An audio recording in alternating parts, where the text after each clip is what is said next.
Alhamdulillah sudah bisa. Bismillahirrahmanirrahim. Assalamualaikum warahmatullahi wabarakatuh. Terima kasih atas kehadiran teman-teman pada kesempatan kali ini. Saya dari Prodi Psikologi Islam Universitas Muhammadiyah Ponorogo dari Fakultas Agama Islam ingin berbagi atau ini sebagai tugas ya, tugas dari kampus untuk tentang kesehatan mental. Jadi pada kesempatan kali ini kita akan berbagi dan berbincang-bincang tentang kesehatan mental terutama pada diri kita sendiri ya dan pada semoga bermanfaat untuk diri sendiri dan keluarga kita terutama. Karena di zaman sekarang ini kita rentan sekali mengalami masalah kesehatan mental karena berbagai macam pemicu pencetus dari gangguan-gangguan mental itu semakin banyak. Kalau mungkin zaman dulu kita sebagai wanita itu tidak seperti zaman sekarang. Kalau zaman sekarang saingannya sesama wanita itu pakai tas branded, sepatunya harus bermerek, terus HP-nya saingan mereknya, belum lagi pakaiannya. Kalau itu aja juga sungkan. Kalau zaman dulu pakaian itu aja sudah biasa. Daster juga sudah biasa. Terus anak banyak, terus apa adiknya pakai baju kakaknya itu sudah biasa. Tapi kalau zaman sekarang itu menjadi suatu yang luar biasa kalau ada adik pakai baju kakaknya, terus apalagi adiknya itu laki-laki pakai baju cewek itu kan sekarang enggak ada. Kalau zaman dulu, zamannya paman saya, zaman paman saya itu laki-laki pakai baju kakaknya yang perempuan itu tidak menjadi masalah sama sekali bagi ibu bapaknya, tidak menjadi pemicu stres bagi bapak ibunya. Zaman dulu banyak anak itu biasa, tapi zaman sekarang punya anak satu saja sudah luar biasa stresnya, tekanannya sudah luar biasa. Dan zaman sekarang entah karena apa, entah karena makanan, entah karena memang tingkat stres yang tinggi, banyak pasangan yang begitu menikah juga tidak langsung punya keturunan seperti zaman dulu. Kalau zaman dulu begitu menikah, nanti sebulan kemudian sudah bisa hamil. Kalau zaman sekarang itu tidak seperti itu ya. Jadi pemicunya itu banyak sekali. Terus sekolahan, zaman dulu itu tidak ada sekolah itu harus mengantar sampai jauh, antar jemput itu enggak ada. Zaman dulu sekolah mana yang terdekat itulah kita akan disekolahkan di situ. Pulang pergi kalau bisa jalan kaki, tidak diantar. Kalau sekarang pegawai negeri pun padahal itu masih jam harusnya sudah jam kantor, itu dia pulang dulu atau mengantar dulu anaknya sehingga dia sering terlambat kantor. Terus jam kantor masih harusnya ngantor, dia harus menjemput anaknya. Tidak cukup di situ, anak-anak zaman sekarang harus kursus, harus les tambahan. Padahal sekolahnya sekarang terpadu. Anak-anak zaman dulu jam 10, jam 11 sudah pulang. Jam 12 sudah pulang. Maksimal itu zaman dulu jam 1. Kalau sekarang jam 3, setengah 4 itu baru sampai di rumah. Itu padahal anak-anak SD, masa-masa yang harusnya masih layangan di sawah, masih main-main di sungai, sekarang itu enggak ada. Mereka itu pulang jam 4 sudah ngalah-ngalah nih orang pegawai. Habis itu sama ibunya disuruh lagi les tambahan. Jadi waktu untuk bermain itu sama sekali tidak ada bagi anak-anak yang harusnya masih bermain ya. Jadi tingkat stres sudah dimulai sejak anak TK itu sudah stres anak-anak itu. Karena harusnya anak-anak itu belum ditekan untuk bisa menulis dan membaca, anak TK sudah harus bisa menulis dan membaca. Kalau tidak bisa, nanti dia akan stres lagi di SD. Karena SD begitu masuk, ada SD-SD tertentu, begitu masuk baru kelas 1, itu sudah ada PR menulis. Menulisnya seperti ini. Arane suara jangkrik. Tulisannya kan krik krik krik. Itu nulisnya gimana? Anak SD kelas 1 baru masuk. Sudah suruh menulis krik krik krik. Itu yang stres bukan anaknya saja, tapi ibunya. Ibunya stres. Dulu saat anak saya seperti itu kelas 1, padahal dia itu membaca saja belum bisa, akhirnya saya keluarkan dari sekolah itu. Jadi satu mata pelajaran PR-nya 5 soal. Padahal sehari dia ada mata pelajaran itu 3 atau 4 atau bahkan 5. Jadi ada 25 soal setiap hari. Padahal ibunya masih punya bayi, tidak ada pembantu juga. Jadi itulah tingkat stres orang zaman sekarang itu baru seperti itu. Belum tentang ekonominya.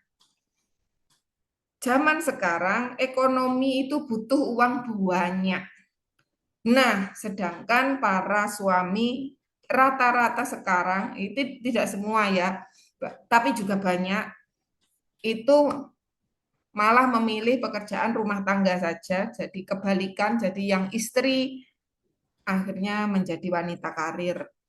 Padahal dia punya anak bayi, punya anak yang batita, punya anak SD, SMP, sedangkan dia harus bekerja. Bekerja pulangnya sore. Habis itu dia harus juga memikirkan masaknya, anak-anaknya, sekolahnya anak-anak, PR-nya, terus tugasnya dia sebagai seorang istri kepada suaminya. Ya kalau suaminya baik, ternyata suaminya ada masalah atau ada tidak fokus dengan istrinya saja, dia fokus ke orang-orang lainnya, akhirnya stres itu menumpuk banget. Dan itulah gambaran kehidupan kita zaman sekarang. Kalau tidak pandai-pandai memilih mana yang harus kita utamakan, mana yang harus kita streskan, omongan orang itu harus kita masukkan ke hati kita atau tidak, gaya hidup yang kita pegang itu yang seperti apa. Itu kalau kita tidak punya pegangan yang benar-benar dan mengurangi sebanyak mungkin tekanan, ia akan terlalu banyak tekanan kepada mental.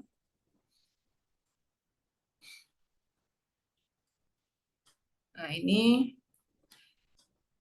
sebentar. Saya masuk ke pembahasan. Itu tadi sekedar gambaran. Itu belum stresnya anak-anak di sekolahan. Kalau anaknya itu mungkin ekonominya tidak terlalu tinggi, ternyata disekolahkan di sekolahan yang high class atau ekonomi menengah ke atas, akhirnya dia kena bully, akhirnya dia dikata-katai, itu akan membekas sampai dia dewasa. Apalagi kalau buliannya itu sangat mengintimidasi, itu akan menjadikan trauma. Dan trauma-trauma itulah sebagai pemicu atau pencetus seorang itu mengalami gangguan mental. Apa itu kesehatan mental? Kesehatan jiwa atau mental berkaitan dengan kondisi emosi, ya, emosi, kejiwaan, dan psikis seseorang. Berbagai peristiwa hidup, jadi ya, digarisbawahi berbagai peristiwa hidup seperti pelecehan di masa kecil, stres berkepanjangan tanpa penanganan, atau kekerasan dalam rumah tangga dapat mempengaruhi kesehatan mental seseorang. Kondisi ini dapat menyebabkan gangguan jiwa dan mempengaruhi cara seseorang menghadapi stres berhubungan dengan orang lain. Jadi ketika seseorang pernah mengalami masalah yang sangat menekan jiwanya dulu waktu kecil, itu akan membentuk cara dia, mempengaruhi cara seseorang menghadapi stres dan mempengaruhi cara seseorang dalam berhubungan dengan orang lain karena dia punya trauma ya, membuat keputusan. Jadi dia akan terpengaruh semua yang pernah terjadi dalam hidupnya itu membuat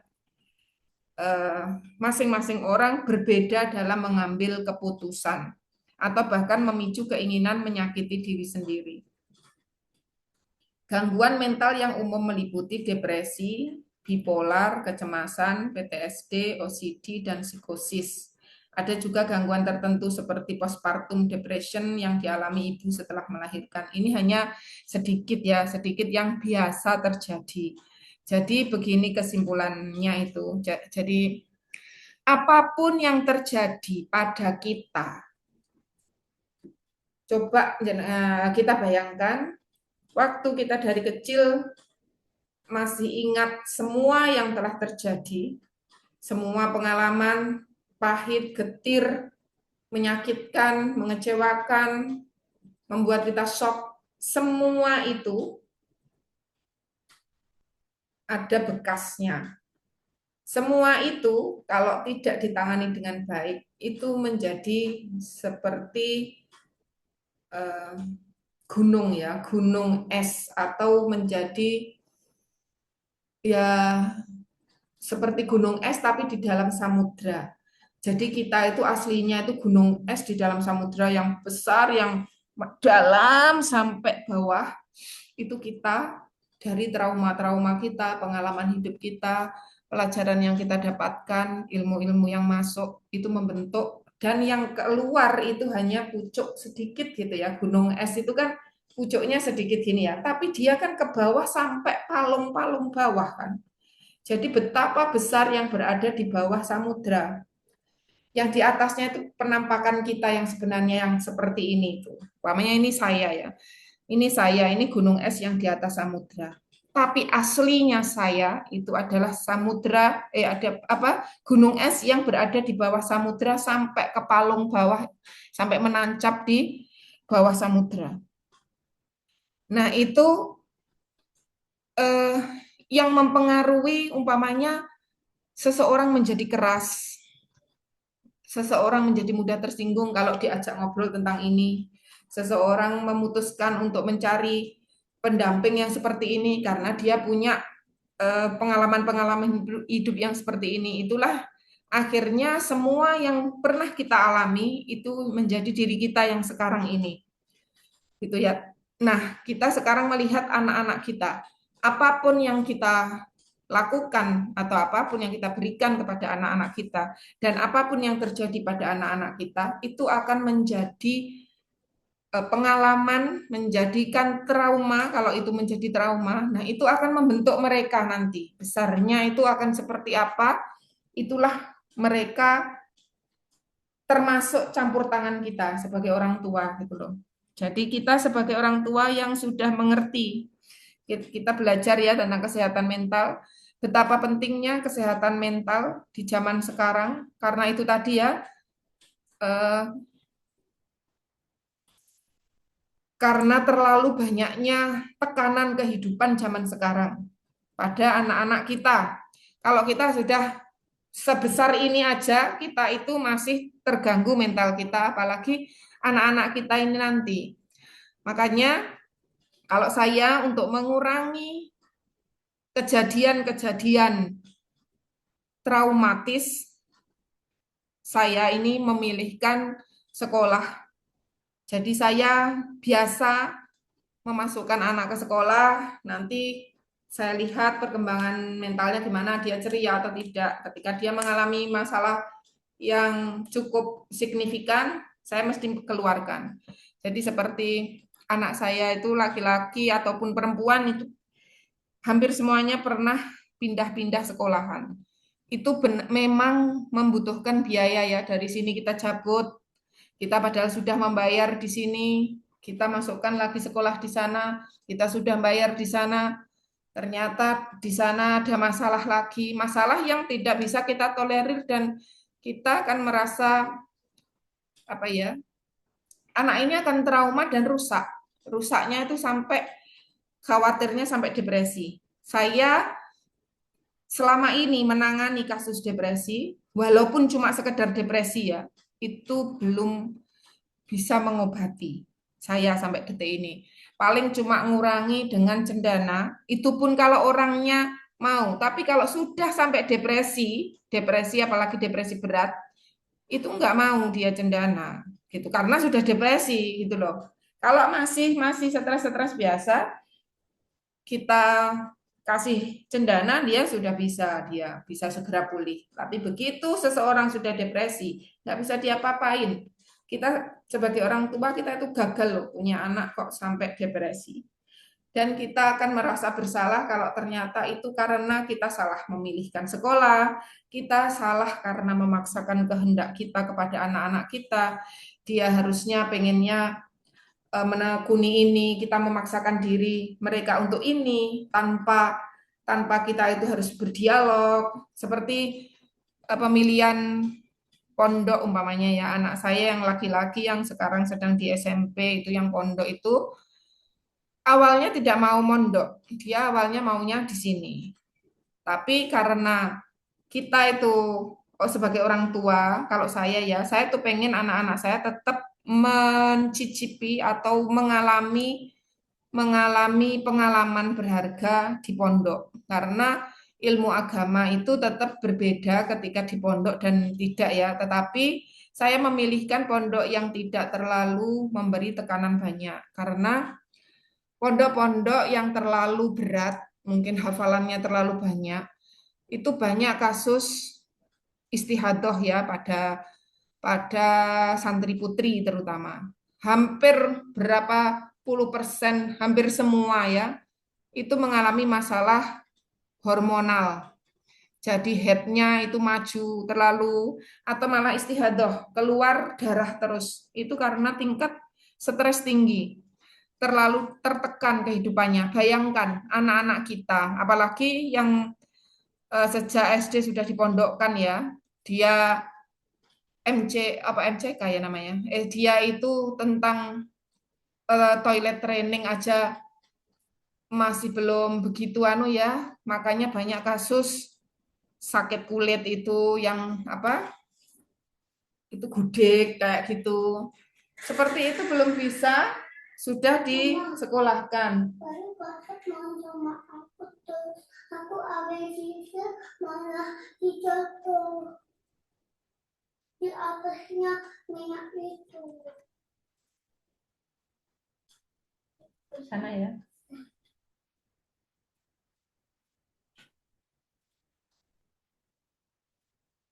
Sampai mana tadi ya?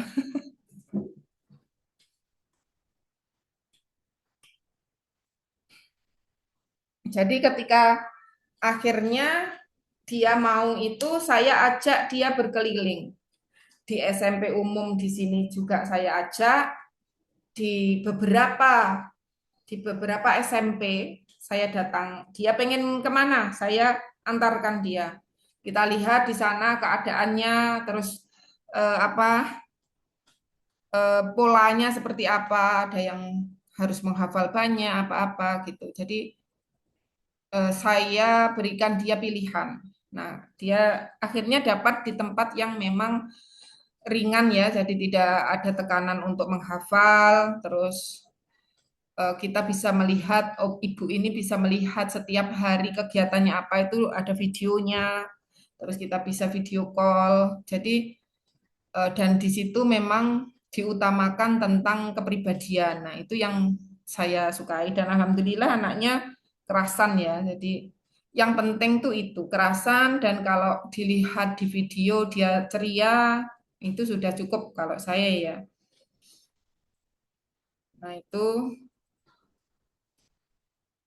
gangguan mental ini kalau sudah masuk ke depresi itu sulit banget ya. Anak-anak itu akan orang-orang yang depresi itu pikirannya sudah mau bunuh diri aja. Sudah tidak punya harapan hidup sama sekali.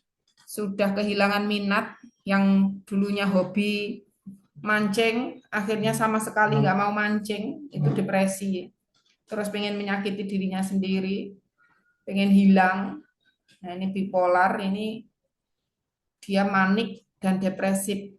Kadang dia depresi, kadang dia manik, tiba-tiba bekerja terus sampai malam, tapi tiba-tiba dia pengen tidur terus gitu. Datang depresinya, maka depresi, kalau tiba maniknya, maka dia kerja tanpa kenal waktu dan mood swing. Kalau bipolar itu moodnya naik turun.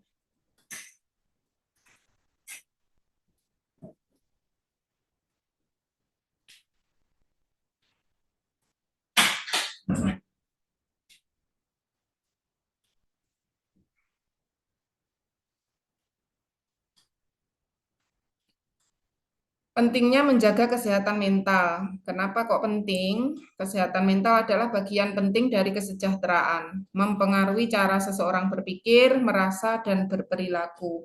Kesehatan mental yang baik membantu seseorang menghadapi stres, menjaga hubungan, membuat keputusan yang tepat. Sebaliknya, masalah kesehatan mental yang tidak ditangani dapat menurunkan produktivitas dan kualitas hidup.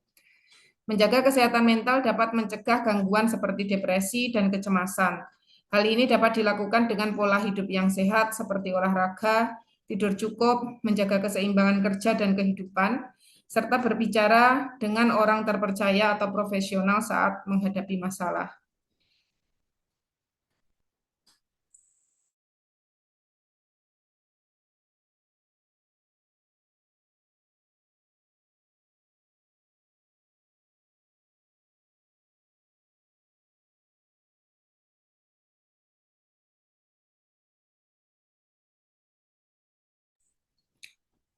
Nah, ini kalau selama ini ya saya nangani atau saya lanjutkan dulu ya, sebentar. Penyebab gangguan kesehatan mental, berbagai faktor dapat menyebabkan gangguan kesehatan jiwa seperti cedera kepala. Nah, ini kalau terbentur umpamanya, bisa seseorang itu hilang ingatan, terus bisa tiba-tiba kejang terus, tidak ingat apa-apa. Kadang eh, bisa halusinasi kayak gitu ya, karena kerusakan pada sarafnya. Bisa karena faktor genetik atau riwayat keluarga. Kadang mbah-mbahnya dulu ada yang umpamanya ada yang skizofrenia gitu ya.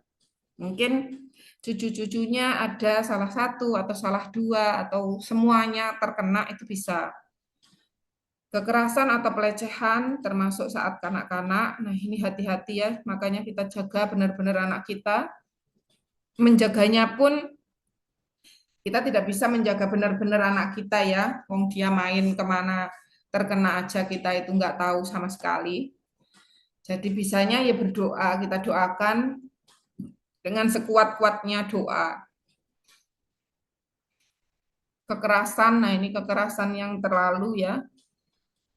Kita berusaha untuk tidak melakukannya atau gangguan kimia atau fungsi otak, diskriminasi, stigma dan trauma besar. Stigma masyarakat itu di anu ya, di apa seperti diarani atau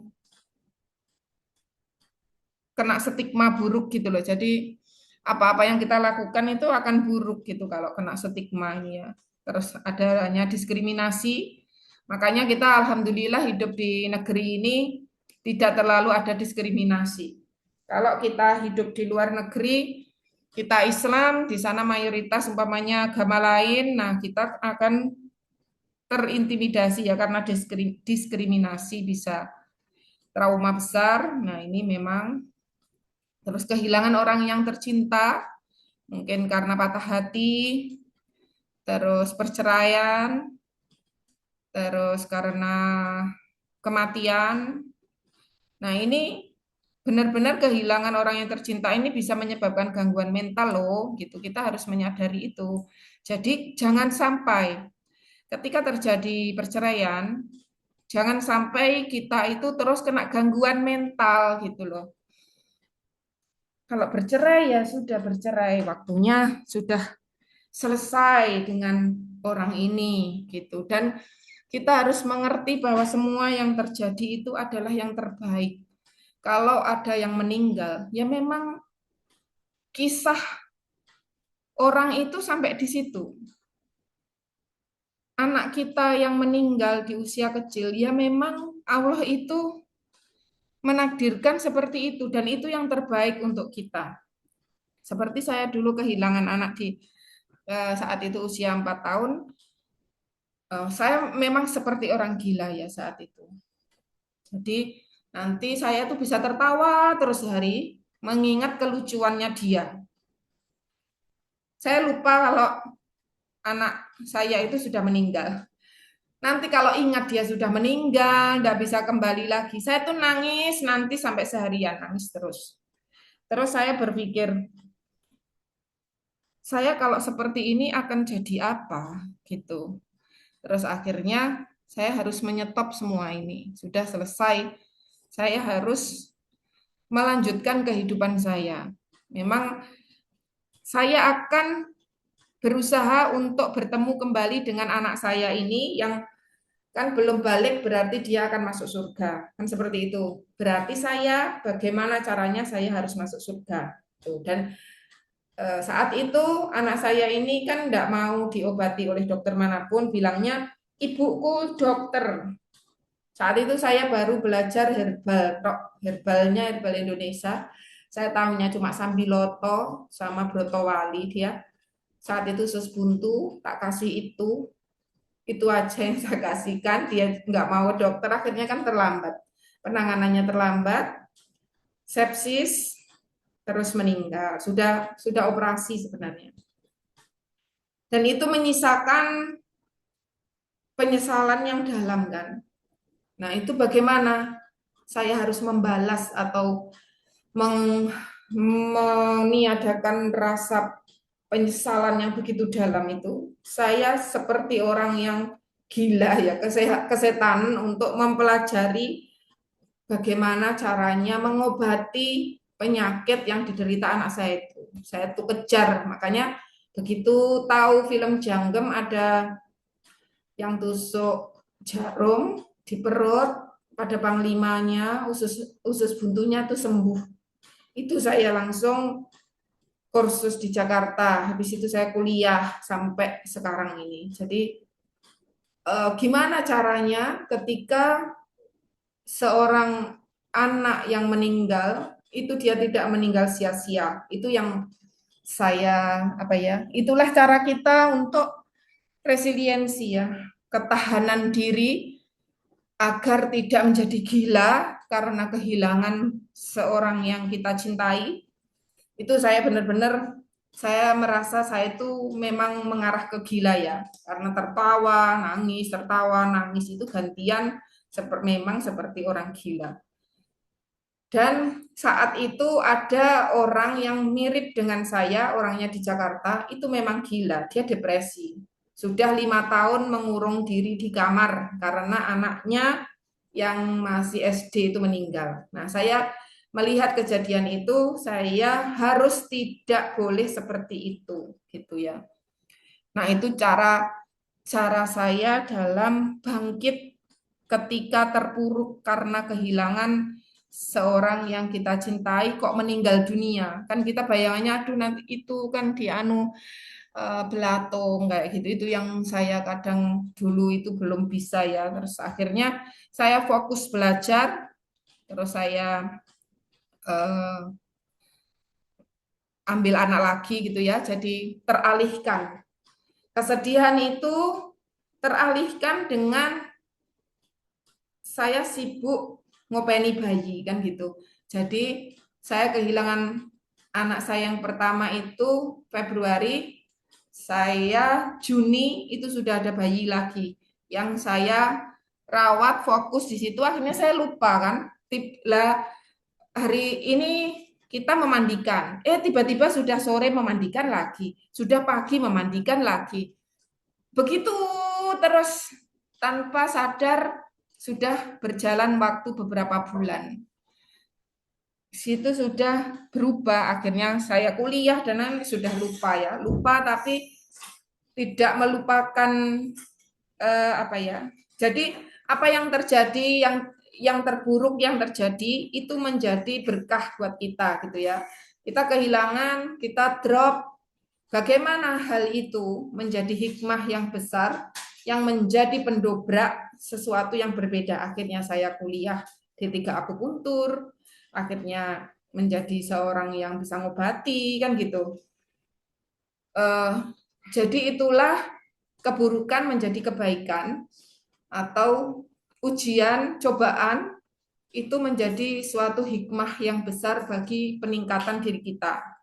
Apapun yang terjadi, keburukan itu harus membuat kita lebih melejit lagi. Nah, itu contoh ya. Seperti kehilangan orang tercinta dari perceraian atau apa. Kok sampai bercerai? Kenapa bercerai? Kan gitu. Kalau masalahnya kebanyakan umpamanya selingkuh, umpamanya ya, iya bersyukurlah. Bersyukurlah orang pasangan kita yang tidak setia itu diambil orang gitu loh.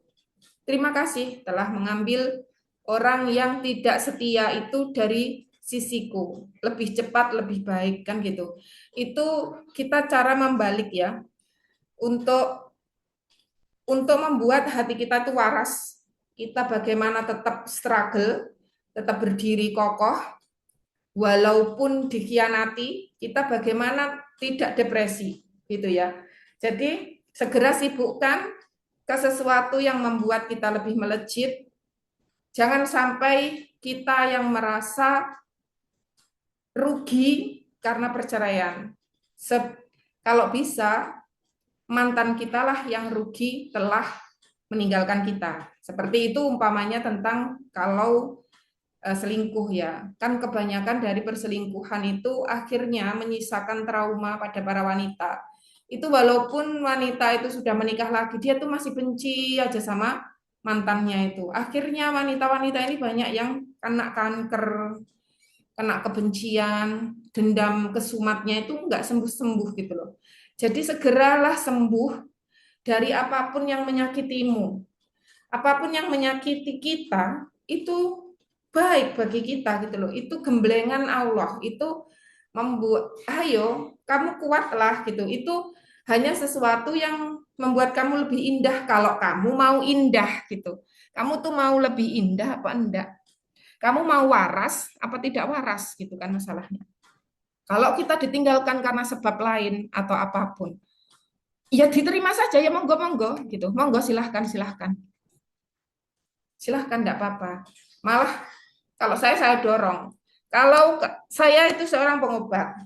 Kalau seseorang yang menjadi pasangan saya merasa tidak nyaman dengan saya, merasa tertekan, silahkan mencari tempat lain atau tidak apa-apa saya sendirian lagi, asal Anda bahagia kan gitu. Jadi mencintai itu bukan dengan mencekik pasangan kita agar selalu bersama kita, itu kita egois ya. Kita pengen kita bahagia tapi orang lain menderita karena kita. Jadi kalau saya prinsipnya seperti itu ya. Kalau kamu tidak bahagia denganku, ya carilah kebahagiaan. Pokoknya asal kau bahagia, gitu aja. Saya harus langsung cepat bangkit lagi gitu. Harus bangkit. Jangan sampai hanya karena masalah seperti itu kita drop, kita depresi, kita menjadi pribadi yang buruk, kita penuh emosi, penuh amarah, hanya gara-gara orang. Ya kalau memang tidak hanya, memang saya buat hanya gitu loh. Biar masalah yang besar itu menjadi kecil gitu. Kalau masalah yang besar tetap kita besarkan, kita nggak kuat hidup di dunia ini. Karena setiap saat ujian itu datang itu bergulung-gulung, besar banget, badainya besar banget. Kalau badai besar itu tidak kita kecilkan, kita masukkan karung, kita buang aja. Yang besar kita kecilkan, yang kecil kita buang, kita anggap tidak ada. Kalau nggak seperti itu, jelas kita nggak akan waras gitu loh.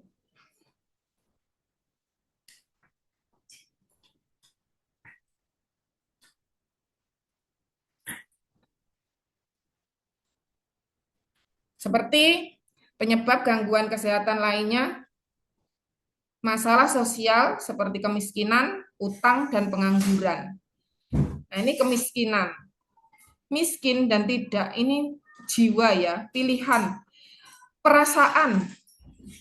Walaupun sudah punya mobil, sudah punya rumah, kalau perasaannya itu perasaan miskin, dia akan miskin, namanya kemiskinan. Jadi semua ini tergantung perasaannya saja. Walaupun orang itu nggak punya apa-apa, kalau dia merasa kaya, sudah merasa cukup, qanaah namanya, cukup dengan ini, alhamdulillah, terima kasih, itu dia kaya.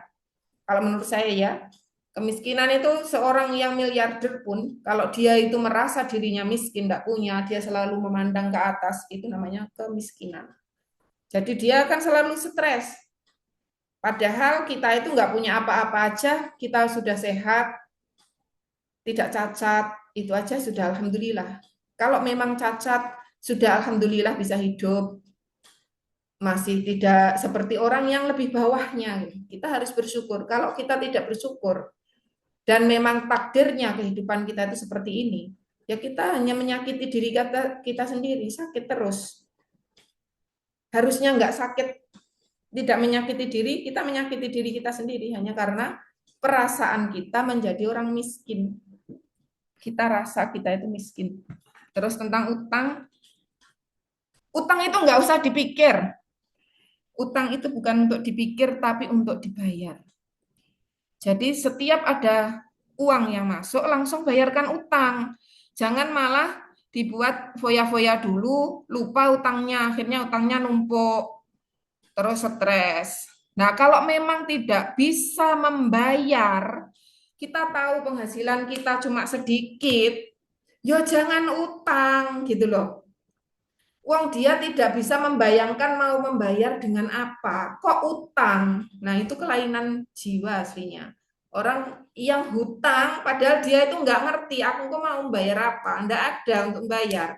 Tapi malah ngomong, "Eh, bulan depan aku bayar ya." Itu sudah orang gangguan. Nah, kalau orang sudah gangguan kayak gitu kok jenengan tagih, kalau kita yang kita tagih, ya kita dibacok itu ya sudah semestinya, wong memang dia gangguan. Terus kalau pengangguran, ya salahnya sendiri dia nganggur. Wong pekerjaan berbagai macam itu banyak. Yang namanya pengangguran itu jelas orang yang gangguan jiwanya. Kalau orang tidak gangguan jiwa, dia mesti bekerja. Walaupun masih muda, seperti Rasulullah umur 9 itu sudah bekerja ya.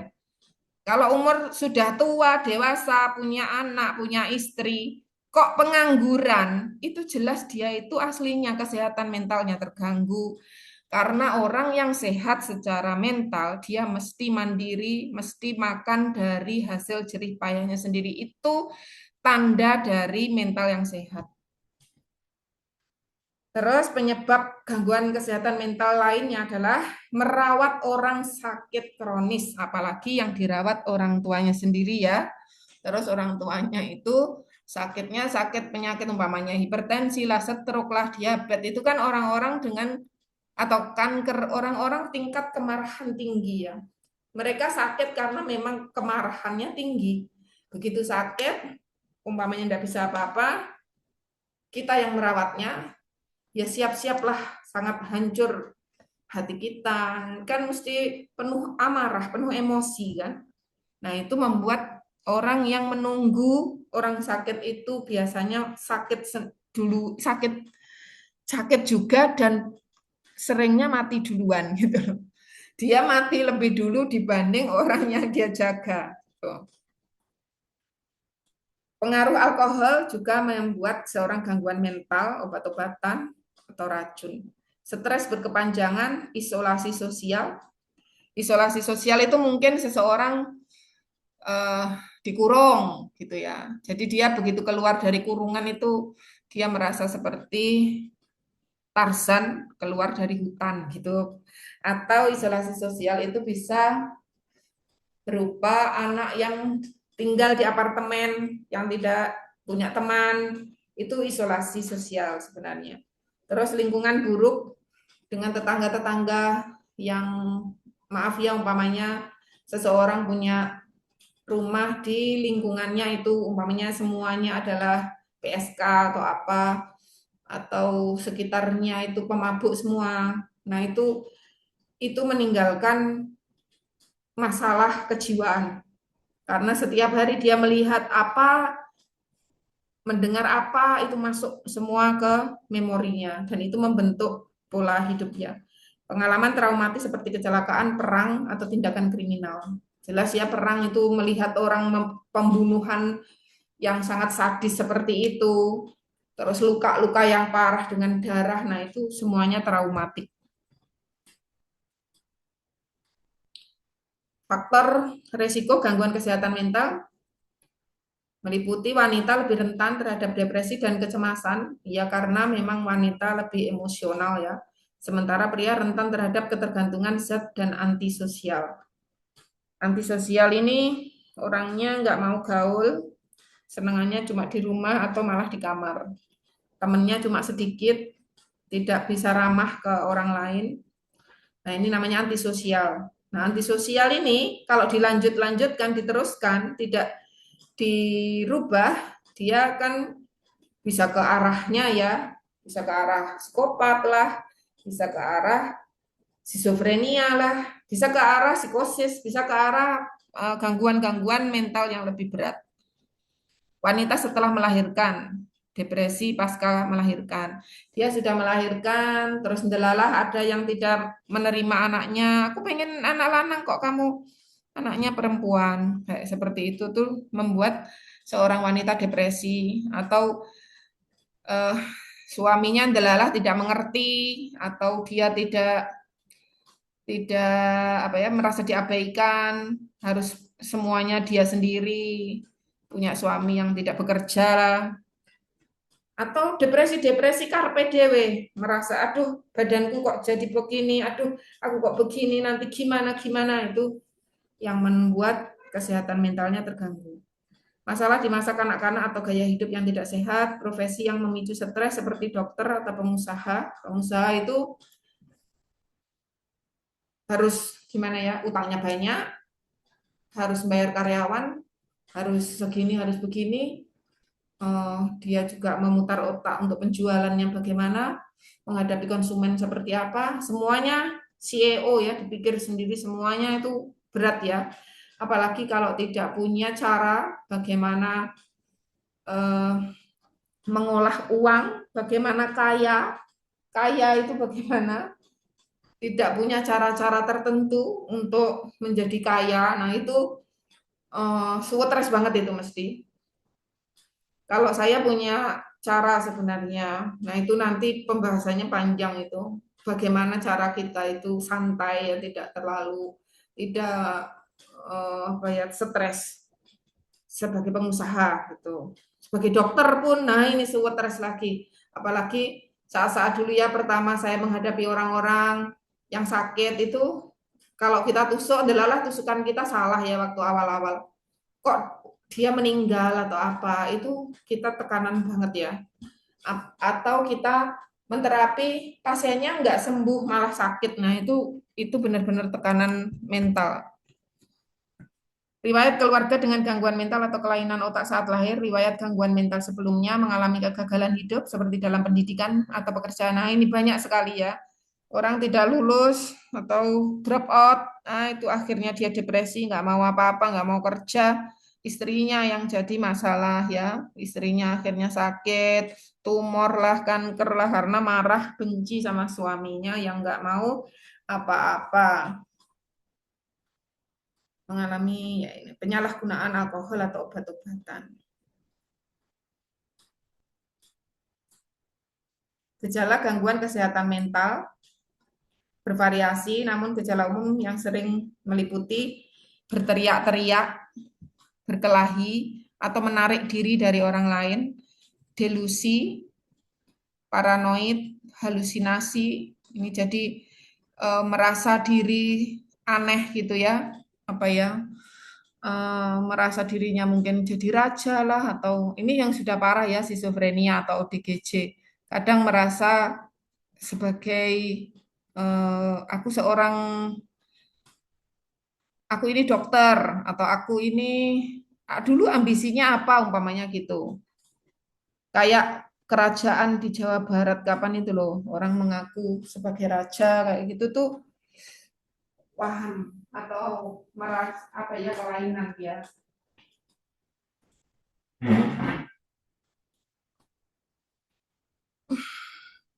Halusinasi itu atau mendengar suara, halusinasi itu bisa dia melihat sesuatu yang tidak bisa dilihat orang lain, mendengar mendengar bisikan, hei bunuhlah itu, kamu masuklah ke sumur itu, kamu kalau seperti ini begini, mendengar itu loh.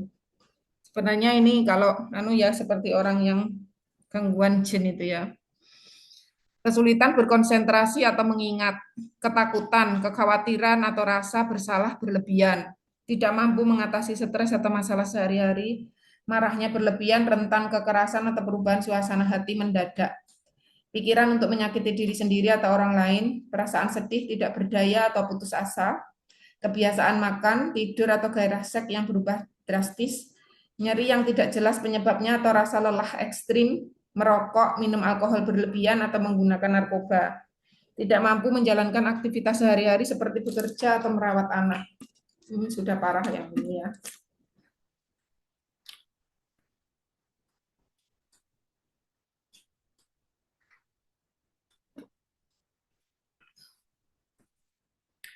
Stres juga dapat mempengaruhi kesehatan fisik seperti gangguan tidur, kelelahan, sakit kepala, nyeri dada, hipertensi, dan masalah jantung. Nah, ini kan stres toh aslinya ternyata penyebabnya. Jadi kalau hipertensi jangan minum hipertensi toh, stresnya tidak jangan kurangi. Oh, sampai mati ya hipertensi kan gitu. Penyebab stres bisa berasal dari masalah keuangan, hubungan sosial atau pekerjaan. Untuk mengatasi stres penting untuk ya satu, menerima hal yang tidak bisa diubah. Jadi kalau sudah takdir ya sudah. Ya biar menerima hal yang tidak bisa berubah, diubah. Ini itu takdir, iman kepada kodok dan kodar. Aslinya semua ini itu tentang agama ya, tentang Allah, tentang iman kepada Allah yang maha segalanya. Tempat kita bergantung, tempat kita minta pertolongan, tempat kita minta uang, tempat kita minta bisa membayar utang, tempat kita meminta penjagaan untuk diri kita dan anak-anak kita, tempat kita meminta kebahagiaan, meminta semua itu kepada Allah. Itu kalau iman kepada Allahnya tidak ada, apalagi ateis, apalagi tentang Allah saja nggak mengerti, orang itu ya jelas dia akan mengalami gampang putus asa, depresi, kecemasan yang berlebihan. Dia cemas lah, hidupku gimana ini ke depannya, aduh anak-anakku gimana ini, aku gimana ini, aku gimana, isinya gitu. Karena dia keyakinan kepada Allahnya itu tidak mencukupi, tidak memenuhi hatinya, kurang memenuhi hatinya. Terus penting untuk berpikir positif. Nah, berpikir positif ini ya tidak akan bisa kalau kita tidak yakin tentang Allah ya. Akan berpikir positif gimana? Wong jelas semua orang membenciku, jelas aku nggak punya uang, Terus aku nggak punya pekerjaan. Bagaimana aku bisa berpikir positif? Anakku sudah hilang, tidak bisa kembali lagi. Aku bisa berpikir positif gimana kalau keimanan kepada Allah tidak ada, iman pada hari akhir tidak ada, keyakinan kepada kodok dan qadar tidak ada. Positif yang seperti apa gitu loh. Kalau kita punya keimanan, kita bisa berpikir positifnya. Oh, kalau uangku ini hilang, kalau aku ikhlas, maka Allah akan menggantinya. Mesti. Keyakinan kan? Oh, kalau anakku ini diambil Allah, kalau aku innalillahi wa inna ilaihi rajiun, Allahumma jurni fi musibati wa akhlifli khairan minha, maka Allah akan menggantinya dengan yang lebih baik. Itu keyakinan, berpikir positif. Oh, aku rugi hari ini. Yaitu kalau kita yakin ada Allah, oh memang Allah ingin mengajariku.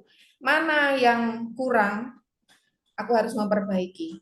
Oh, ini letak kesalahanku memang di sini, memang di sini, memang di sini salah semua. Aku memang salah dan aku akan memperbaiki diri ke depan, mesti Allah akan memperbaiki keadaanku kalau aku ikhlas. Itu keyakinan. Kalau nggak punya keyakinan seperti itu, mau berpikir positif itu seperti apa? Nggak bisa jelas. Jadi, mencari saran dari orang terpercaya. Nah, ini sarannya juga saran yang seperti apa?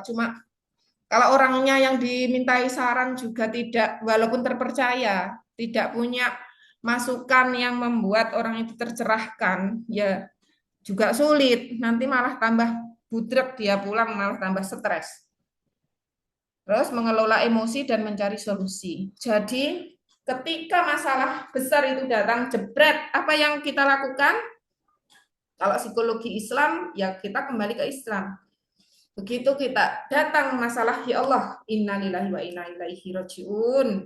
Allahumma ajurni fi musibati wa akhlif li khairan minha. Ya Allah, segalanya ini milikmu dan akan kembali kepadamu. Dan aku ikhlas, aku ridho, engkau ambil dan berilah aku ganti yang lebih baik. Itu satu, yaitu sambil keyakinan ya, yakin. Itu mengelola emosi. Terus tidak marah dengan ketentuan Allah. Umpamanya saya ditinggalkan tanpa ada apapun. Terus wow kan gitu kan. Ya wes innalillahi wa inna ilaihi rajiun. Ya sudah, kita segera mencari solusi. Bagaimana aku tetap bahagia? Bagaimana aku tetap waras? Bagaimana aku tidak membenci orang ini walaupun dia melakukan sesuatu yang seharusnya tidak dilakukan, ya sudah, itu ketentuan Allah. Sebelum aku lahir, aku itu sudah dituliskan si Melinda itu akan beberapa kali mengalami gagal seperti ini. Ya sudah diterima. Ini akan memberikan hikmah-hikmah atau pelajaran kehidupan. Ya sudah kita terima. Segera mencari kebaikan. Oh, ketika hidup sendiri, bagaimana caraku bahagia? Oh, ternyata eh, enak ya sendiri itu, sudah tidak punya kewajiban yang banyak lagi, sudah. Jadi kita mencari-cari solusi, mencari-cari pembenaran, mencari-cari celah positifnya dari suatu masalah yang negatif yang terjadi. Itu resiliensi, yaitu daya tahan kita terhadap sesuatu yang terjadi yang sangat besar. Kita harus segera, umpamanya terjadi badai. Apa yang kau lakukan? Apakah kamu cuma nangis di pojokan di bahteramu itu, sedangkan nahkodanya sudah menceburkan diri atau lari nahkodanya? Terus kamu bagaimana? Ya segera kuasai kapalmu itu. Segera kuasai melawan badai itu tadi. Kalau gelombang datang, ya gimana caranya agar kapal itu tidak karam, tidak terbalik. Itu cari solusi, fokus ke solusi, solusi. Positifnya mana? Positifnya apa? Positifnya kalau begini berarti aku bisa begini, aku bisa begini. Wow, bisa bebas, bisa begini ya. Alhamdulillah ternyata gitu. Oh, berarti segala puji bagi Allah atas semua yang telah terjadi. Nah, itu harus segera. Seorang yang cerdas, smart, itu semakin cepat dayanya untuk bangkit. Ketika terjadi serangan jebret, bolehlah menangis, bolehlah ini. Tapi segera sadar, woi, sadar, woi, gitu. Segera ambil ranselmu, ambil kendalimu. Jangan sampai kamu terbalik, jangan sampai kamu hancur, gitu loh. Jangan sampai kita sendiri yang menghancurkan karena pikiran-pikiran kita sendiri. Yang jika yang menyakiti aja orang lain kita lawan, kok jangan sampai diri kita sendiri yang menyakiti diri kita sendiri, gitu loh. Terus melakukan aktivitas fisik atau relaksasi. Ya segera kerja, ojo terus malah tidur. Tidur yang terlalu banyak itu gejala depresi. Jadi ayo mulai sekarang tidak boleh banyak tidur. Tidur itu ya waktu tertentu. Waktunya tidur baru tidur. Jangan ada pekerjaan malah tidur. Malah sedih tidur, marah tidur, apa-apa tidur itu gejala depresi. Terus segera relaksasi. Relaksasinya apa? Kalau di Melinsker ada cendana, ada safarcare, ada kita baca Al-Quran. Kalau saya buka Al-Quran acak, nanti kita baca yang bahasa Indonesianya, Allah menyampaikan apa ke kita baca. Itu tenang gitu loh. Daripada kita tanya ke sana ke sana ke sini, orangnya tidak ngerti. Ya kalau orangnya ngerti dan memberikan wawasan yang bijaksana, kalau enggak kan malah rusak kita. Terus mencoba hal baru untuk meningkatkan rasa percaya diri. Nah, begitu ditinggalkan seperti ini ya, ayo wes belajar lagi. Sekolah yang tinggi, tambah skill, tambah kursus-kursus, mungkin plesir, eh, apa melancong-melancong keliling dunia atau seperti apa gitu ya. Atau sekedar mainlah ke alun-alun di tempat yang luas, kita tidur di rumput-rumput ya gitu loh. Kita ke pinggir danau, tapi jangan nyebur ya. Kita ke pinggir danau, itu bukan untuk menangisi, tetapi mencari, mengintrospeksi diri, merenungkan apa yang telah terjadi ini, pelajarannya apa, terus aku harus bagaimana ke depannya, aku akan melambungkan diriku gitu. Jangan sampai sudah kita didolimi, sudah kita ditinggalkan, kita dikhianati, kita diapakan-apakan itu, kok kita yang hancur? Hello, biarlah yang hancur itu orang yang jahat, yang orang yang baik jangan hancur gitu ya. Terus mencoba hal baru untuk meningkatkan rasa percaya diri, tambah skill. Ayo aja diem aja di kamar, tambah skill, ikut pelatihan-pelatihan gitu loh. Menyisihkan waktu untuk hal-hal yang disukai, kembali ke hobi kita yang biasanya apa, jalankan. Terlibat dalam kegiatan sosial yang membantu orang lain.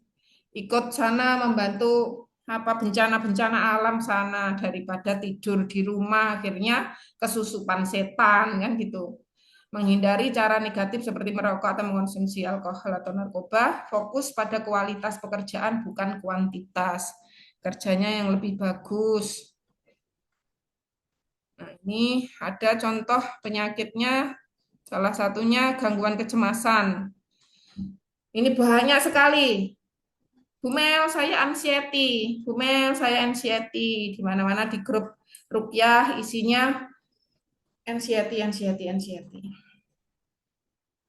Kenapa terjadi gangguan kecemasan? Kenapa cemas?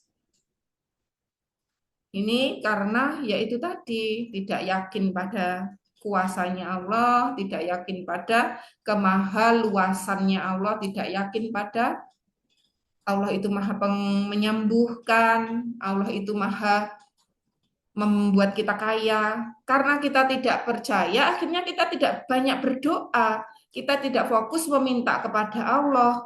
Sholat malamnya nggak cukup, sholat duha nggak cukup, sholat hajatnya kurang, taubatnya tidak ada. Akhirnya jelas cemas. Sekarang lo hidup di dunia hiruk pikuk. Ya jelas yang bahagia yang kaya raya dong. Kalau semua itu hanya dihitung kaya atau tidak. Kekayaan itu bukan sumber kebahagiaan loh. Yaitu tadi, orang kaya itu merasa miskin banyak loh. Jadi semuanya itu tergantung pilihan. Gangguan kecemasan adalah kondisi psikologis di mana seseorang merasa cemas berlebihan dan sulit dikendalikan, sehingga mengganggu kehidupan sehari-hari. Rasa cemas ini bisa muncul dalam berbagai situasi, bukan hanya saat menghadapi hal tertentu seperti ujian atau wawancara kerja. Gejalanya rasa takut berlebihan, berkurangnya rasa percaya diri, mudah marah, stres, sulit berkonsentrasi, dan menjadi penyendiri, sulit tidur, gemetar, berkeringat berlebihan, tegang, jantung berdebar, sesak napas, lelah, sakit perut atau kepala, dan pusing. Nah, ini siapa yang seperti ini berarti ada gangguan kecemasan.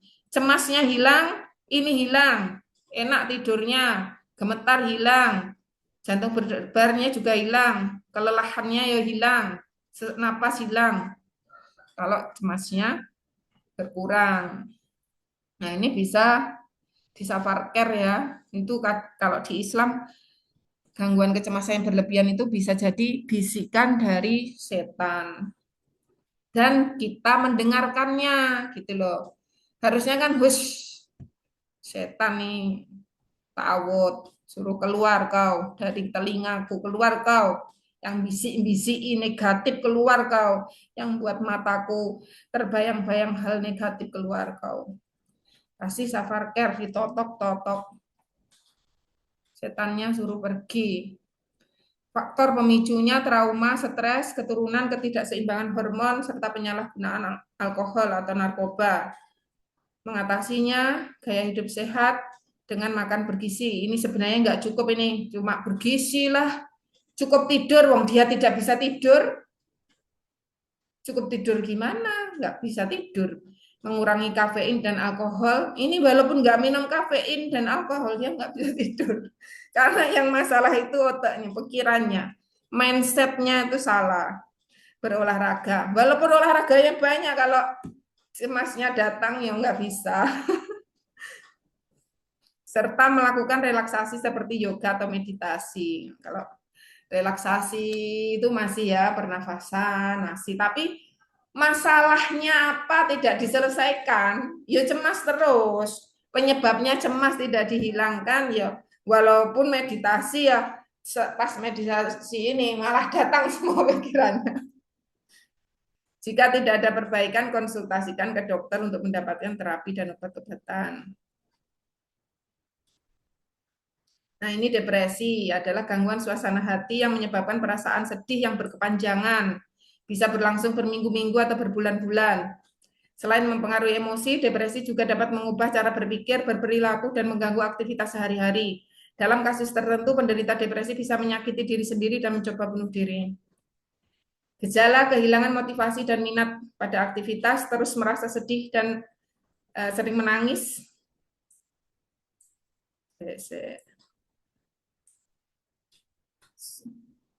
Merasa bersalah, khawatir berlebihan, dan kehilangan rasa percaya diri, sulit membuat keputusan dan mudah tersinggung, tidak peduli pada orang lain. Ini loh, aslinya itu awalnya itu, tidak peduli pada orang lain, tidak punya empati. Pikirkan untuk menyakiti diri sendiri atau bunuh diri. Nah, ini kan karena tidak yakin tentang mati, hidup setelah mati. Orang yang yakin bahwa nanti mati itu dihukum, di alam kubur itu kita digebuki, ada ular namanya sujak yang menggigit atau apa ini, melilit kita kalau kita itu tidak sholat. Terus kalau kita nanti akan ditanyai di alam kubur, terus ada neraka, ada surga. Orang yang tidak punya keyakinan itu mesti pengen bunuh diri. Kalau tahu mati aja nggak berani, ya takut no. Lalek mati, aku gak bisa balik ke dunia, amalku sedikit, kok aku mati. Itu jadi depresi itu aslinya orang itu tidak percaya kepada Allah. Kok sampai mau bunuh diri itu keyakinan tidak kepada hari akhir tidak ada, keyakinan kepada rahmatnya, bahwa Allah itu maha penyayang, pengasih, pemberi, pengabul doa. Lah dia tidak pernah berdoa karena dia tidak yakin ada Tuhan. Ya jelas nggak berdoa, gitu loh. Jadi aslinya itu intinya tadi kembali ke keimanan. Imannya ndak ada ya depresi. Sedih, sedih terus, menangis terus. Lah barang hilang diambil Allah lagi, nggak diikhlaskan. No. Akhirnya nangis terus sampai mati, barangnya hilang ya sudah hilang. Kok ditangisi sampai mati ya rugi. Hidup banyak sekali, kok mau nangis saya, kok mau sedih saya. Lainnya aja sudah bangun rumah, sudah sekolah tinggi, walaupun tua masih banyak yang sekolah, kok dia sih mau sedih gara-gara masalah 10 tahun yang lalu. 20 tahun yang lalu masih masih ditangisi. Yang salah dirinya sendiri. Akhirnya setan-setan masuk semua jin-jinnya. Akhirnya gila, gitu loh. Dampak fisik depresi, jadi gila itu bisa jadi adab kan, diadab sudah jadi orang gila aja gitu. Dampak fisik depresi berupa gangguan tidur, kelelahan dan gerakan atau bicara lambat, perubahan siklus menstruasi, libido menurun atau sembelit, nafsu makan menurun atau meningkat serta rasa sakit tanpa sebab. Ya, sebabnya depresi itu tadi.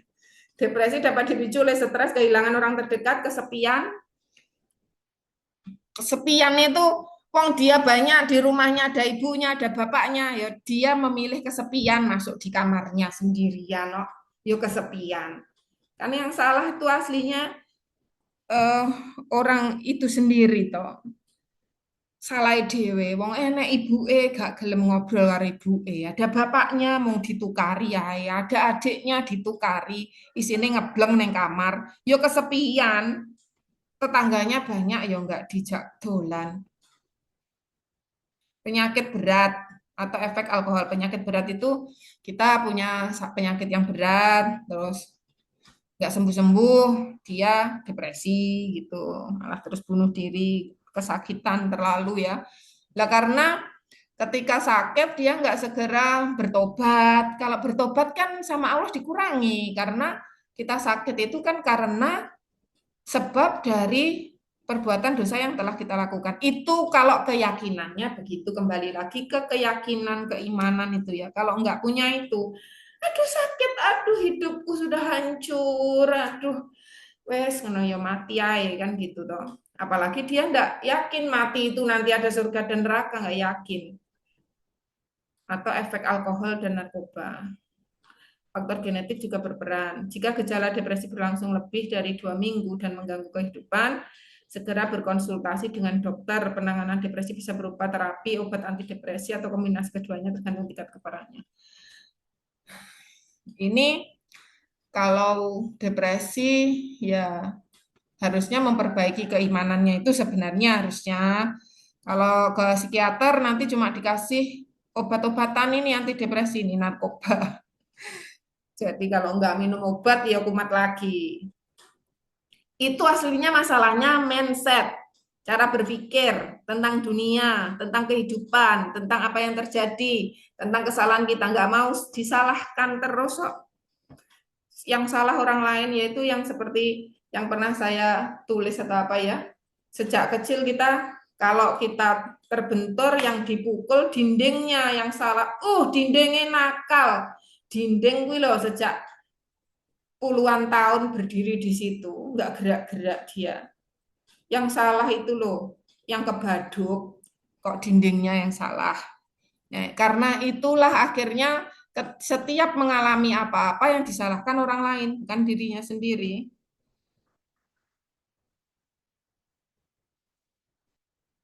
Nah, ini pengobatan gangguan kesehatan mental, bisa psikoterapi, terapi untuk membantu pengidap mengontrol perasaan seperti kognitif, behavior terapi, exposure terapi. Nah, ini psikolog ya, psikolog atau psikiater, obat-obatan, perawatan intensif di rumah sakit,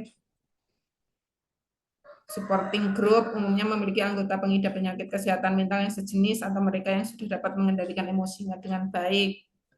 Grup pendukung, stimulasi pada otak, rehabilitasi, perawatan mandiri. Pencegahan gangguan kesehatan mental, melakukan aktivitas fisik dan tetap aktif secara fisik. Membantu orang lain dengan tulus ini loh, tulus ini loh. Orang yang tulus insya Allah nggak akan gangguan mental. Makanya yang nggak tulus-tulus itu cenderung akan gangguan mental nanti ya. Jadi belajar untuk menjadi tulus. Niat, tulus itu niat. Luruskan niat. Apa-apa diluruskan niatnya karena Allah, karena ya tulus.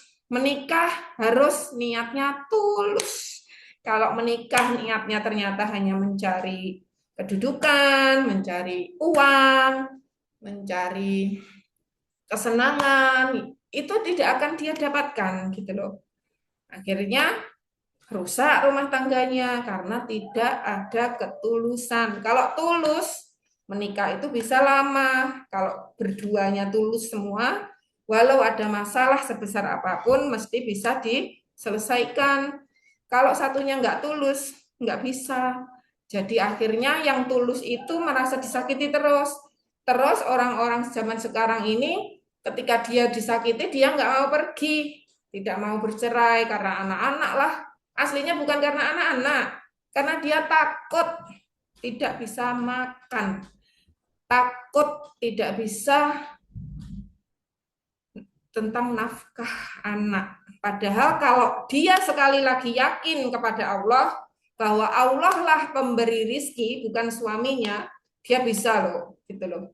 Dia bisa, walaupun anaknya banyak, dia hidup sendiri, struggle, kuat, menafkahi anak-anaknya, bismillah, bekerja, tetap dia bisa. Tapi kan jiwanya tidak tersakiti terus.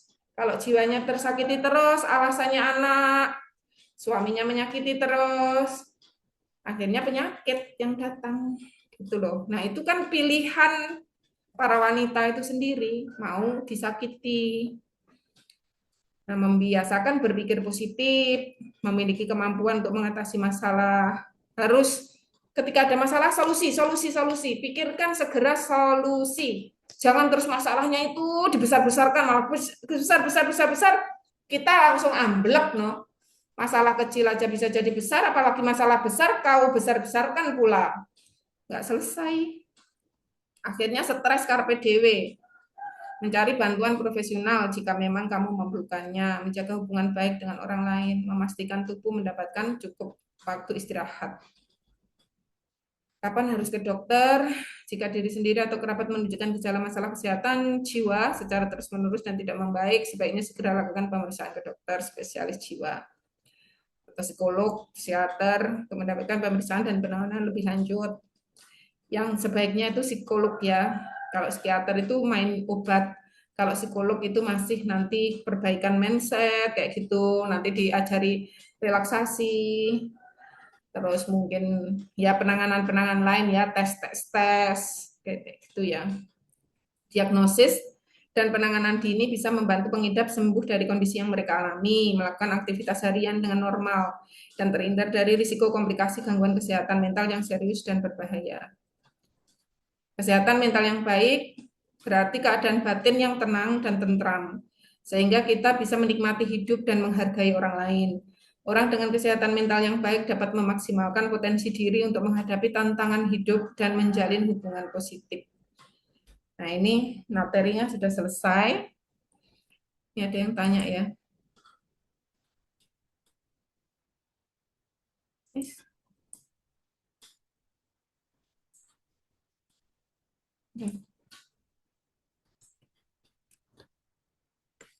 Afan, Humel, kalau terapi cendana ini hukumnya mubah kan? Biar yakin untuk menyampaikan ke yang lain. Hukumnya mubah itu maksudnya apa? Dalam Islam gitu toh. Afan izin live untuk minta anak minta perhatian. Iya Bu Mel, maksudnya kayak ini tuh ada kan ada metode-metode rilis emosi yang katanya tuh subhat gitu. Jadi kalau yang cendana ini tuh apakah mubah atau gimana gitu? Ya, cendana itu kalau minyak wanginya itu masuk pewangi yang disukai Nabi Muhammad. Jadi Nabi Muhammad itu yang paling disukai misik, kasturi kijang itu, terus gaharu, cendana, sama apa namanya itu, amber ya, amber atau apa gitu loh. Jadi Rasulullah itu menyukai harum-haruman karena dengan harum-haruman itu akan menguatkan jiwa. Coba cari hadis-hadis yang seperti itu. Jadi cendananya sendiri itu sesuatu yang disukai Rasulullah. Terus caranya yang ditaruh di tangan ini, kenapa di tangan sini? Di sini ada titik akupuntur yang berhubungan dengan jantung, perikardium dan jantung. Kemarin pelajaran kita yang materi dasar yang tentang sen atau tentang jiwa, jiwa itu bersemayam di jantung. Jadi gerakan di sini bisa menenangkan atau membuat hubungan langsung dengan jantung dan otak ini dipengaruhi oleh jantung kecerdasannya. Silahkan jenengan bagaimana hukumnya, saya tidak bisa bilang itu mubah atau apa kalau saya melakukannya. Gitu ya, Mbak.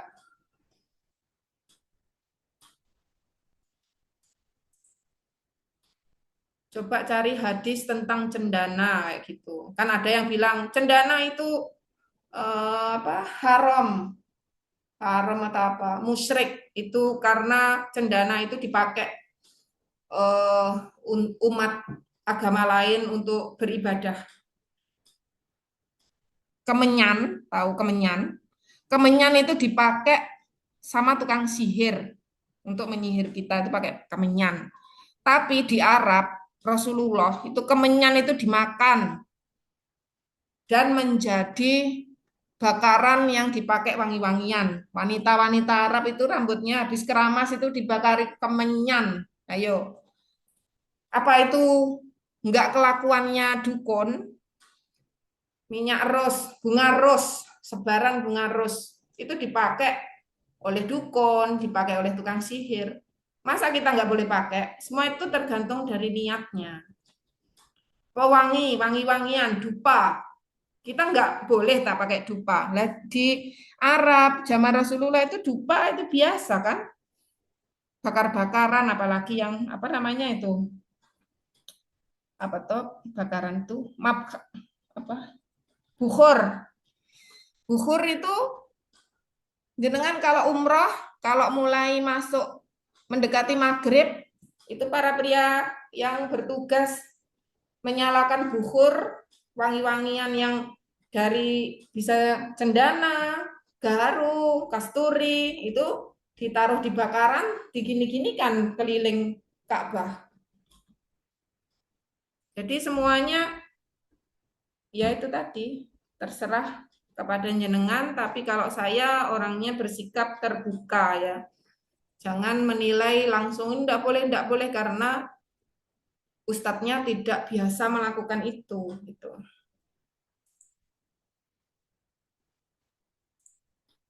Seperti sholat aja kalau niatnya bukan karena Allah, sholatnya menjadi haram. Sholatnya menjadi syirik toh. Kalau niat sholatnya itu karena orang lain, ria itu kan tidak boleh juga.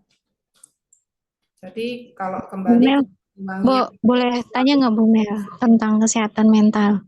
ya, Iya, jadi kan ya apa gini Bu Mel, apa ya, Qadarullah kan ya, di yang disebutkan Bu Mel tuh kayak ciri-ciri ya depresi itu ya kayaknya saya termasuk gitu Bu Mel. Karena kan Qadarullah, berarti tahun 2003 itu kan suami meninggal dan itu tuh apa ya, eh, merupakan suatu goncangan ke jiwa gitu ya.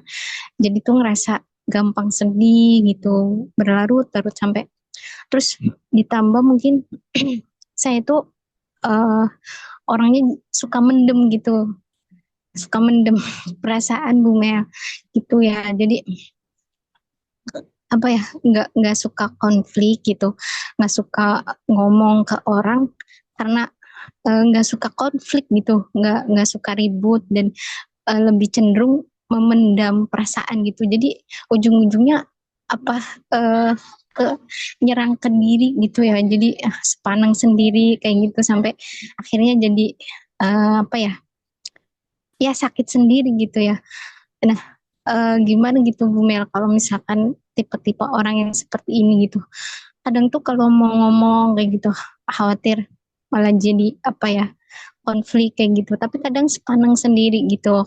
Karena kebetulan kan kondisi lingkungan keluarga itu yang tipe-tipe orang yang apa ya, kalau ngomong itu serba marah kayak gitu. Jadi aku yang ibaratnya anak keempat gitu ya, banyak kakak-kakak itu kalau mau ngomong itu udah malas apa ya, ah nanti malah jadi ribut gitu. Jadi gimana gitu, apa saran dari Bu Mel gitu. Nah, masalahnya apa umpamanya? Kok nggak berani ngomong itu apa? Apa ya, jadi tuh apa ya, em, kalau tiap hari tuh kadang ya, ya ini gimana ya Bu Mel, aib apa ya, Bismillah, maksudnya lebih ke mencari solusi ya Bu Mel. Jadi kayak tiap hari tuh apa ya, ya nggak ngeliat gitu, ngadepin orang tua ribut, terus kakak-kakak tuh ngasih tahu anaknya itu sambil marah-marah kayak gitu. Jadi apa ya, eh, sepanang sendiri gitu Bu Mel. Apalagi ditambah kan ibaratnya kehilangan seorang suami itu udah goncangan jiwa gitu ya.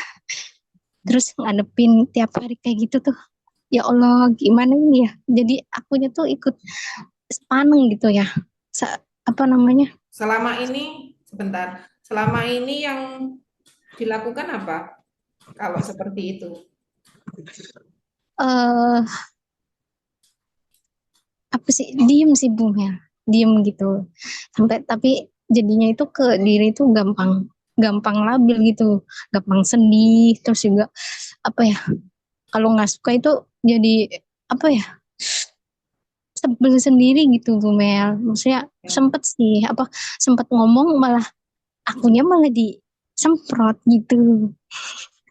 Jadi belum ada usaha-usaha. Jadi Gimana? gini ya, ya karena jenengan itu nggak punya namanya comping ya, coping atau cara mengatasi stres, cara mengatasi masalah itu nol gitu loh, nggak ada. Makanya itu bisa Hmm, depresi, bisa bunuh diri kayak gitu. Eh, Tadi jenengan yang bertanya tentang hukum kayak gitu ya. iya Bu Mel. Nah, itu harusnya itu kan berarti tingkat agama, ilmu agamanya kan sudah cukup kan? Udah bagus toh? Ya masih terus belajar Bu Mel. Nah, itu diamalkan. Umpamanya Iya. suruh sholat malamnya dikuati. Terus sholat hajat, sholat tobat. Sholat tobatnya setiap saat. Apalagi pas sedih kayak itu tobat. Tobatnya kenapa kok harus tobat? Jenengan kok sampai suaminya diambil oleh Allah itu kenapa gitu loh. Apakah selama ini terlalu bergantung? Apalagi kehilangan suami kok nggak selesai-selesai sedihnya kan berarti terlalu bergantung kepada manusia. Nah itu dalam Islam sendiri bergantung kepada sesama manusia itu kan nggak boleh kan, haram kan. Kalau kita main hukum ya, jangan Iya tadi Bu. cendana aja menanyakan ini mubah atau tidak. Harusnya jenengan tahu kalau jenengan bergantung kepada sesama itu musyrik kan gitu, tidak boleh syirik. Jadi padahal eh, rezeki dan kebahagiaan itu dari Allah, bukan dari suami sampean gitu loh. Jadi suami sampean Mm-mm. pergi ya sudah pergi, itu sudah kehendaknya Allah. Dan kenapa kok suamiku diambil? Itu harus introspeksi. Biasanya wanita-wanita yang ditinggal suaminya itu karena terlalu bergantung kepada suaminya. Allah itu cemburu, marah. Astagfirullahaladzim. Nah, itu harus ditobati. Itu satu, Mm-mm. harus tobat nasuha yang sebenar-benarnya dan lakukan sholat tobat itu di setiap saat asal bukan bukan jam-jam yang dilarang. Satu itu ya sholat Betul. tobat, itu wes sibuk kan, pokoknya sibuk sholat tobat. Terus kenapa kamu ditakdirkan berada di lingkungan seperti neraka, semuanya teriak sana sini. Kenapa? Mesti ada salahnya juga gitu. Ada dosa yang membuat kita hidup di situ gitu loh. Kenapa aku kok tidak bisa bebas, tidak bisa sendiri, tidak bisa mandiri? Ya mestinya ada dosa lagi gitu. Nah, itu bertanya kepada Allah. Sholat tobat lagi kalau saya loh ya ini. Saya akan sholat Mm-mm. tobat, mesti dosa-dosa saya itu banyak kok sampai saya itu menerima perlakuan yang seperti ini, melihat kemarahan di mana-mana. Setelah itu, sholat hajat, minta ketenangan, sholat hajat khusus, minta ikhlas, mengikhlaskan suami. Sholat hajat lagi khusus, minta resiliensi, ketahanan diri. Sholat hajat lagi khusus, minta rezeki dari tanganku sendiri. Ya Allah, jadikanlah rizkiku dari tanganku sendiri, sangat besar, eh, berlimpah-limpah, dan aku menjadi jalan Amin. rezeki bagi sebanyak-banyaknya umat. Amin. Cita-cita yang setinggi-tingginya sampai bisa menjadi pengusaha lah atau apa yang walaupun kerja masih tetap bisa ngopeni anak-anaknya, tidak Amin. bergantung kepada manusia lain. Itu sholat gitu loh. Nanti Mm. sholat malam isinya ya doa-doa seperti itu. Dan sholatlah minta perlindungan. Ya Allah, aku berlindung kepadamu dari semua orang-orang ini yang isinya marah-marah tok. Lindungi aku dari keburukan ibuku, lindungi aku dari keburukan bapakku, lindungi aku dari keburukan kakak-kakakku semuanya, lindungi aku dari keburukan anak-anakku, lindungi aku dari keburukan diriku sendiri. Jadi Mm. doa-doa seperti itu harus setiap hari, setiap saat, tidak bengong, tidak cuma mengingat suami yang pergi. Ingatlah Allah, jangan mengingat suami. Nanti kalau jenengan sudah suaminya sudah diambil, malah masih sedih saja. Ya sama Allah ditambah-tambah kesedihan itu. Negatifnya malah datang terus. Nggak akan selesai, tambah depresi, bisa gila. Gitu loh. Apalagi Oke, orangnya bentar. tipe introvert, apa-apa nggak mau eh, terjadi masalah dengan orang lain. Kalau ada masalah dengan orang lain, saya akan mengatakan, tapi menunggu saya emosinya reda dulu, gitu. Hmm. Jadi kita perlu kalau ngomong ke orang, kalau perlu sholat hajat dulu. Ya Allah, Hmm. ajari aku bicara. Kayak Musa mau ketemu Fir'aun. Apakah Hmm. Musa tidak takut? Ya takut. Tapi kalau memang harus menyampaikan, ya disampaikan. Tapi kan dengan baik, Hmm. dengan Rabbi Syrah li Sodri, wa yassir li Amri, semuanya itu dipakai. Pelajaran tentang agama Islam, keyakinan, tauhid, Allah, Asmaul Husnanya itu dibaca terus. Ya Rozak, berikan aku rizkimu ya Rozak dari tanganku sendiri dengan keajaiban darimu. Berilah aku rizki, pekerjaan yang menyenangkan, yang tidak terlalu berat, yang bisa kulakukan tapi hasilnya banyak darimu. Engkau yang Mahgoni, yang Mugni, ya Rozak, ya Fatah. Kayak gitu dipakai semuanya. Terus Hmm. kekuatan, ya Kowi, ya Matin. Kuatkan Hmm. aku ya Kowi, kuatkan aku ya Matin. Kuatkan aku, ya Hayyu ya Qayyum. Wahai yang maha hidup dan maha berdiri sendiri. Jadikanlah aku seorang yang kuat dan hidup berdiri sendiri di atas kakiku sendiri. Ya Allah, mandirikanlah aku. Ya Allah, kuatkanlah aku. Ya Qawi, ya Matin, ya Qawi, ya Matin, ya Qawi, ya Matin, ya Rahman, ya Rahim. Itu Asmaul Husna dipakai. Hmm. Fokus ilmunya yang sudah dikasihkan ustadznya, sudah pernah dibaca, lakukan. Al-Quran itu dibaca isinya yang bahasa Indonesia, jangan cuma bahasa Arab, kecuali jenengan orang Arab. Tahu bahasa Arab enggak apa-apa. Hmm. Alhamdulillahirabbil alamin artinya apa? Baca. Om sholat kalau nggak ngerti artinya, wajah tuh. wajahiyah, umpamanya ya. Dia kalau nggak ngerti artinya, kayak ngomel, nggak ngerti artinya, akhirnya kosong, hatinya tuh kosong. Kalau dia tahu artinya, kuhadapkan wajahku kepada Rob, seru sekalian alam kayak itu, hatinya akan bergetar karena dia nggak tahu artinya. Yo kayak orang deleming akhirnya, setannya yang masuk, itu loh. Jadi galilah ilmu lagi, berarti ilmu agamanya belum bermanfaat. Tambah ya Allah, berikanlah kemanfaatan ilmu selama ini. Tambahilah imanku, tambahilah takwaku, tambahilah muhsinku, ihsan. Seakan-akan kau melihatku atau seakan-akan aku melihatmu. Amin. Nah, enggak apa-apanya, pakaiin. Pakaiin dulu, pakaiin dulu. Coba. Sebentar. Oh, nyanyi. Nanti lagi.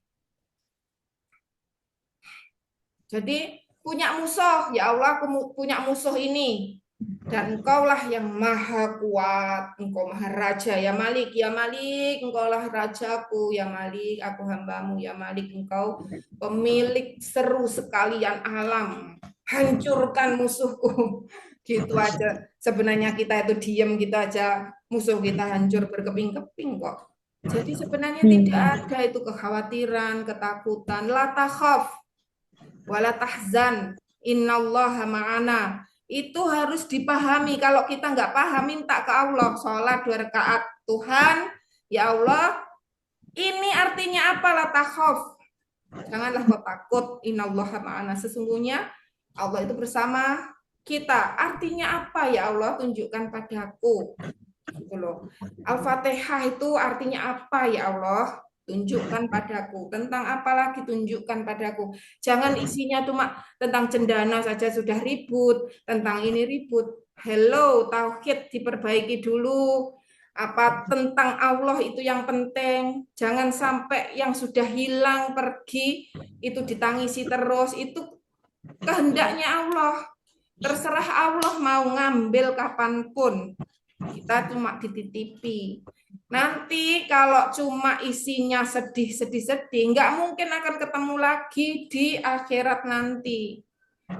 Kalau saya pengen ketemu anak saya di surga, saya harus menjadi penduduk surga. Gimana caranya? Ya saya harus berbuat ketakwaan, hatinya harus hati yang mukhlis, ikhlas, tulus, bersih, tanpa keluh kesah, mengeluh dengan hujan saja kan kita nggak boleh, apalagi mengeluh tentang suatu ujian yang memang Allah berikan. Sampean sudah pengajian, sudah ngaji, diuji. Orang beriman itu tidak akan dibiarkan dia bilang ngomong tok, aku beriman loh, aku Islam loh. Tidak akan dibiarkan, mesti akan ada ujian. Semakin naik level imannya, semakin tinggi ujiannya. Dan itu harus semakin kuat, semakin kokoh. Jangan ambruk. Kalau ujian sekali sudah ambruk, ya sudah eh, itu bilang imannya tadi ternyata palsu kan gitu. Ya toh? Iya Bu Mel, berarti memang benar apa kita harus nguatin spiritual dulu ya Bu Mel. Terus insya Allah mental juga ngikut kuat ya Bu Mel. Iya, baca Al-Quran itu PR-nya ya. Tadi PR-nya baca berarti. Baca Al-Quran yang terjemah. Kecuali jenengan bisa bahasa Arab. Terjemahnya dibaca sampai tamat. Yang khotam itu harusnya terjemah. Jadi kita sebagai hamba itu tahu apa yang Allah inginkan terhadap kita. Lah kita nggak ngerti ngah-ngoh di dunia ini harusnya ngapain nggak tahu, ya jelas ngah-ngoh terus sampai tua toh. Iya Kita Bu Mel. tahunya itu dari membaca Al-Quran itu firman-Nya Allah langsung. Terus ditambah hadis-hadis. Hadis-hadisnya bacanya jangan yang palsu-palsu, yang memang sudah sahih seperti mungkin Bukhari Muslim, itu langsung di kitabnya. Jangan yang angger-angger, jangan. Kalau saya yang terbaik membaca itu langsung sumbernya. Ada Al-Quran, ada sunnah yang langsung. Jangan cuma ke ustadz ini, ustadz ini. Ustadz ini masih hidup, dia masih bisa salah. Seperti saya hari ini ngomong, boleh jadi salah gitu loh. Kalau yang ngomong itu sudah Al-Quran, yang jenengan baca Al-Quran, ya itu sudah benar. Kalau mau tafsirnya, cari tafsir terbaik seperti tafsir Ibnu Katsir kayak gitu. Ya berarti waktunya untuk membenahi diri kayak gitu kan. Semua yang terjadi kayak hari ini jenengan dipertemukan di sini itu pun kehendak Allah, ya kan? Harus disyukuri apa yang saya katakan, jangan sampai menyakiti. Kalau jenengan tersakiti mendengar ini berarti malah bahaya kan gitu toh. Jadi terima, buka telinga, buka wawasan, terbuka dan lakukan. Apa yang saya katakan tadi, lakukan semuanya secara istiqomah gitu ya. Coba lakukan sebulan aja, nanti laporan. Insya Allah berubah. Amin, amin. Kalau cuma Sambil hanya tapi nggak dilakukan, nah itu nanti kelainan jiwanya di situ. Alhamdulillah Bu Mel. Nah itu kalau kan ada sisi-sisi spiritual gitu ya Bu Mel. Ada yang sisi-sisi manusiawi gitu Bu Mel. Kayak apa namanya? Bagaimana kita itu tidak jenuh dengan rutinitas, terus bisa menemukannya itu kayak Bu Mel itu apa potensi gitu, potensi yang di tengah apa ujian ini tuh justru menjadi apa ya pecut buat jadi lebih produktif gitu Bu Mel. Iya, kalau jenengan belum tahu siapa jenengan, bertanya kepada penciptamu dong. Ada sholat istikharah, ada sholat hajat. Tuhan, tunjukkan padaku apa sebenarnya maksudmu menciptakanku. Apa fungsiku di dunia ini Tuhan? Aku akan harusnya menjadi apa? Aku ingin menjadi khalifah. Berarti penuhilah kepantasanku menjadi seorang khalifah. Tambah-tambahilah ilmuku, skillku yang sesuai denganku. Kalau pengen cari bakatmu apa? Sidik jari. Sidik jari itu yang sidik jari apa yang namanya ya. Pokoknya saya ada ya, itu kita akan tahu bakat kita apa, kemana. Nah, kita istikharah di antara itu yang terbaik itu apa, kita penjurusannya di sana. Gitu loh. Nah, itu setiap hamba ini punya masing-masing tujuannya sendiri-sendiri. Iya Bu Istikharah, Mel, makasih Bu istikharah Mel. bertanya gitu ya. Nanti akan Allah bimbing.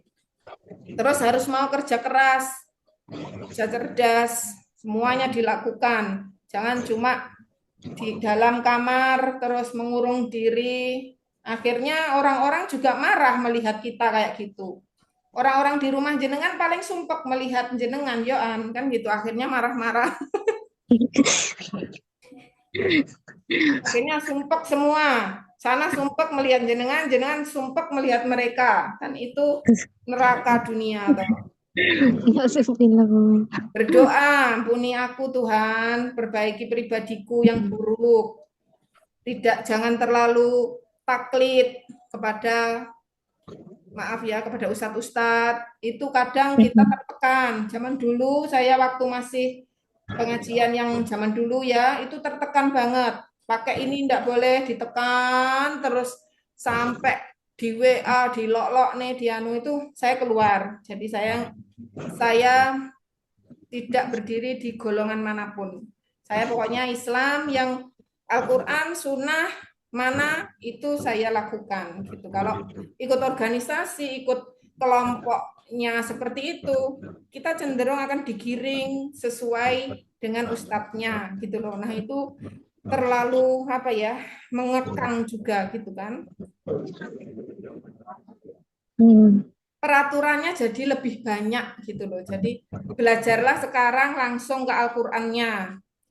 Udah itu aja, jangan terus oh Tuhan itu berarti begini-begini, jangan ditambah-tambahi. Tentang itu aja ya sudah. Ditambah-tambah itu setan. Jadi ya Allah luruskanlah hatiku ketika mencari ilmu. Kalau saya ya, umpamanya saya mempelajari yin yang gitu aja. Judul yin yang. Itu saya sholat hajatnya bisa berkali-kali. Ya Allah, berikan aku pemahaman yang mendalam tentang yin yang ini untuk hidupku, kebaikanku, dunia dan akhiratku. Itu nanti sholat hajat. Sampai sholat hajat itu sampai kita mendapatkan ilmu yang sesuai, yang benar-benar 100. jadi semuanya dikembalikan kepada Allah. Kalau kita tidak punya Allah dalam kehidupan ini, yo akhirnya hidup itu ya olak-olok kayak gitu. Jelas-jelas sudah ada gangguan mental, gangguan jiwa, ditanyai, itu terus apa yang kau lakukan saat seperti itu? Ya saya diem aja. Nah itu kan nggak melakukan apa-apa ya stres. Terus sedekah, kalau punya uang sedekah. Ya Allah, aku membeli sifat ini. Ya Allah, aku membeli kepadamu. Sifat-sifat baik A, Z, sampai Z disebutkan. Aku membeli padamu ketenangan. Aku membeli padamu rezeki yang besar. Aku membeli kepadamu perusahaan yang besar. Kayak gitu kepada Allah. Ngomong aja ke Allah waktu sholat. Bolak-balik sholat gitu toh. Gitu ya, mungkin sudah ya, di sini adzan. Sementara itu aja dulu. Kapan-kapan disambung lagi. Semoga bermanfaat. Terima kasih atas kehadirannya teman-teman. Ini Mbak atau Bu ya Andita, Bu Andita ya dari mana ini? Bu Nikmah, Bu Widya, ada Mas Zen, ada Umu Mutiah, Umu Hamam, Pak Rudi lagi, terima kasih Pak Rudi, Bu Rena lagi, Bu Fatia, Bu Anik lagi, Umu Syafiq, Bu Sonya, Bu Elinda, Bu Rika Marini, Bu Endang Sriani, Bu Endang Winarsih, Pak Sudarnoto, sama Bu Handa ya.